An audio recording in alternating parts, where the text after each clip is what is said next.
Hey guys, and welcome to another Sonically Sound video.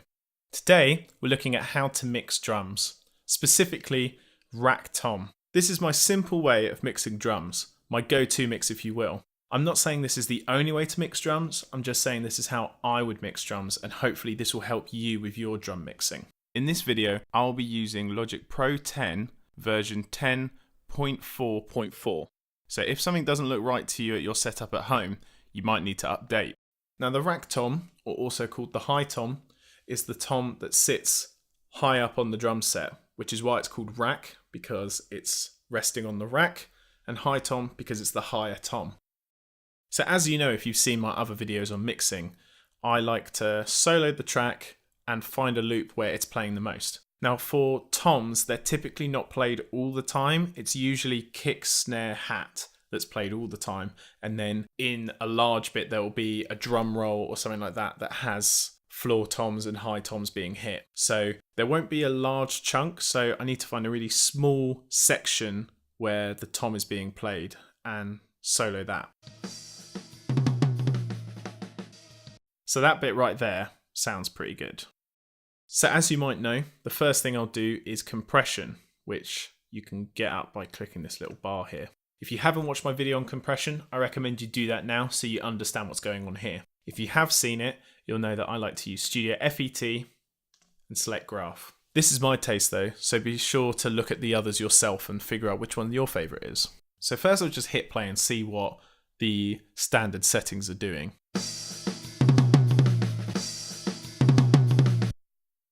Okay, because the ratio is quite low and the sound is really loud, it's compressing it quite harshly or too much. We don't really want that. I want a harsh compression because it's a drum kit and typically they're compressed quite harshly. And also this is a rock song, so we want a harder compression. So I still want a hard compression, but I just don't want to be doing it at a low threshold. So 4.4 to 1 is probably fine. And we might want to adjust the threshold. So let's have a listen and see if the threshold needs adjusting.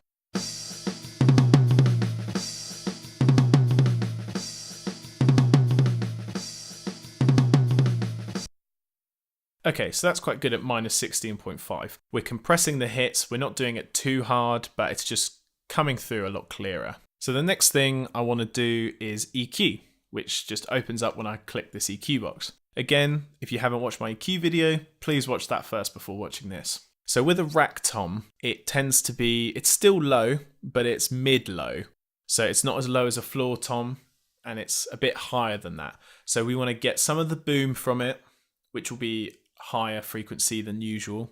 We want some of the snap of the stick hitting the skin and maybe remove some rings if there are any drum rings. So let's have a listen.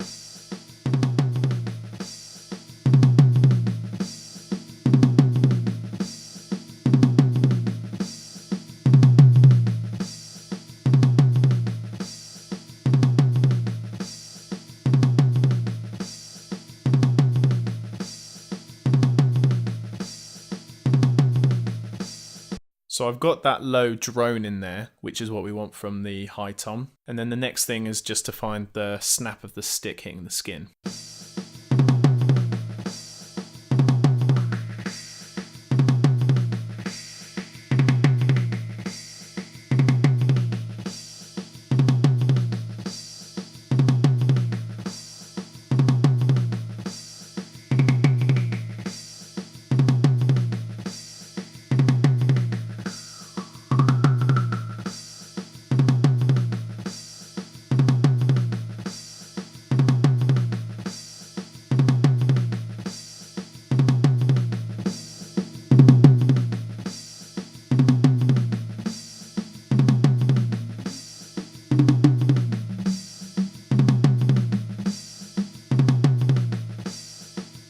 So there we go, that's quite good. We've got the drone, you see I've removed a little bit from just up there that's maybe a bit annoying. And I've got some of the snap from the stick hitting the skin. So that's kind of where we want to leave it. You'll notice that we're hearing all the drums and some of the band, but I wouldn't bother removing that just because we're going to hear that later when we put it in with the band. So don't spend too much time on that.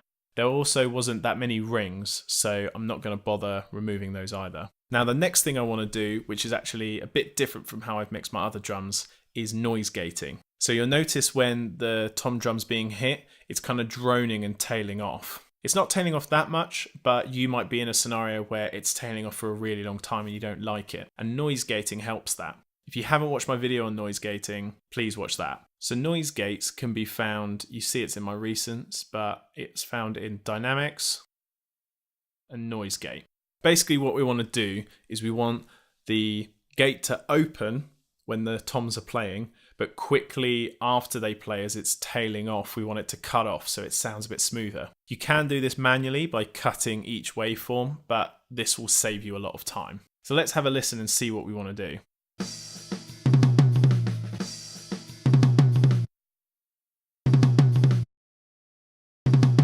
So you can see that is cutting it off straight after it plays, but it's a bit too harsh. It's kind of cutting it off straight away, and we want it to tail off a bit, but just not too long. We don't want it to really drone on. So you see at the moment the reduction is minus 100 decibels. That's because it's going to cut it all the way to be silent. Whereas you might just want it to be reduced at certain points. You might want it to just go down, and so the noise gate can reduce it. But typically you don't use it for that. That's for if you want it to duck down while someone's talking or something like that. So you probably want the threshold to go up a little bit so that it's not being completely cut off.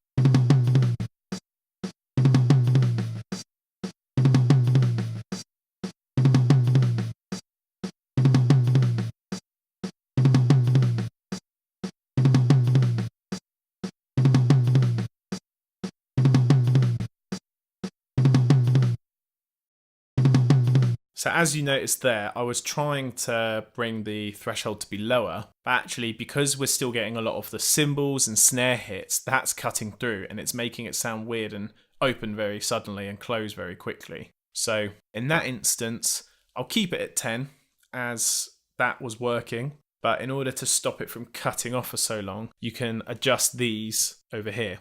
So attack controls how quickly the gate opens. So we like how quick it is at 3 milliseconds, that's quite good. But hold and release are very important. So hold is how long the gate opens, and release is kind of, it will slowly go back to its normal state. So we want hold and release to be higher. So if I go all the way up like this, you'll notice that the gate will probably just stay open once it's open because it will hold for a really long time. So that's not quite what we want, obviously, but we do want it to hold for a little bit, but then cut off quite quickly.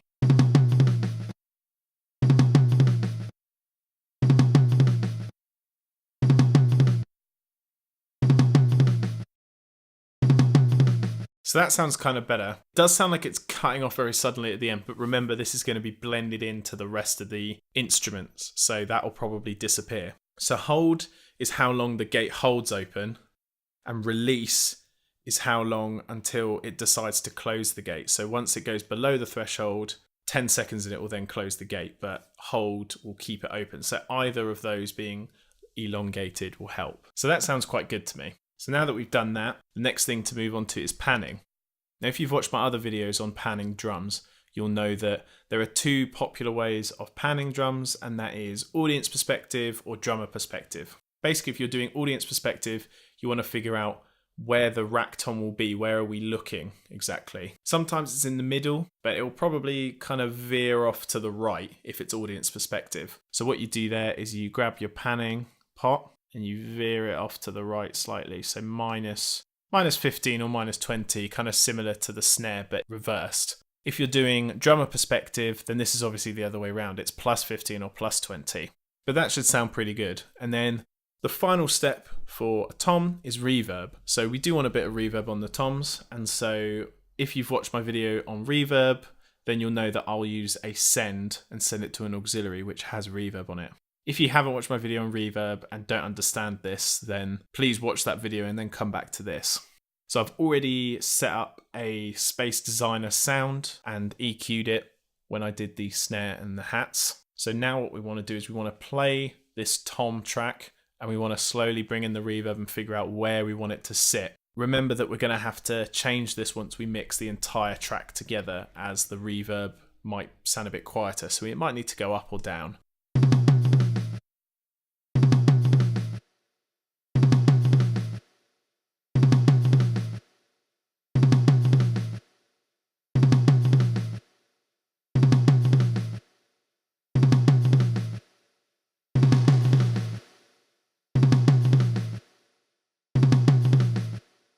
So that sounds quite good. I'm not quite sure if that's where I'll leave it. I'm not so sure what kind of sound I want in terms of if I want it to be a really big reverb sound or small reverb sound, but we'll come to that when it's time to mix the entire drum kit.